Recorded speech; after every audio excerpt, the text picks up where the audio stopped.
Itu di.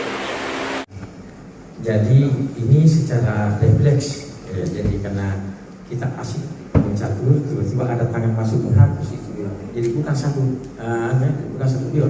Di sabu itu, ya sabu itulah mencatur, sehingga semua yang kena tangan itu terjatuh, sehingga karena saya kaget langsung mengelak begini, seperti orang kalau ada orang serangan tiba-tiba kan langsung kita mengelak begitu. Ya, jadi tidak sengaja. Jadi bukan menempeleng, Pak? Bukan mengelak begini. Tapi di CCTV-nya Bapak menempeleng, Pak? Bisa diperiksa ada apa-apa. Pak,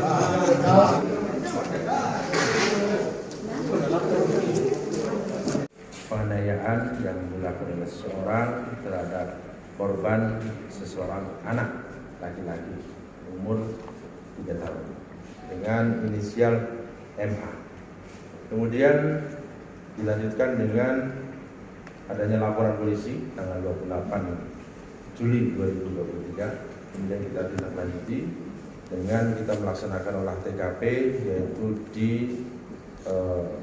warung Kopi Nona, Jalan Anggrek Raya nomor 10, Kecamatan Panakukang, dan juga melakukan pemeriksaan terhadap saksi-saksi. Ada 4 saksi yang telah kita lakukan pemeriksaan.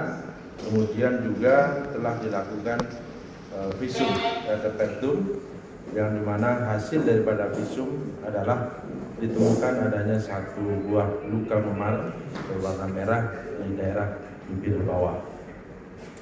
Kemudian setelah itu kami sudah melakukan peningkatan status penyidikan dan juga kita lakukan pemeriksaan terhadap tersangka, dan sudah kita buktikan bahwa patut diduga adanya tindak pidana perlindungan anak, yaitu pasal 80 ayat 1 junto pasal 76C Undang-Undang Nomor 35 Tahun 2014 tentang perlindungan anak.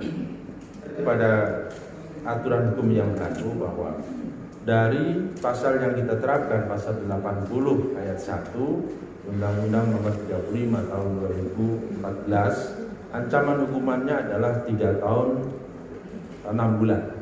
Sehingga tentunya kita tidak lakukan penahanan. Ya, wajib lapor. Sambil kita lakukan proses untuk pemberkasan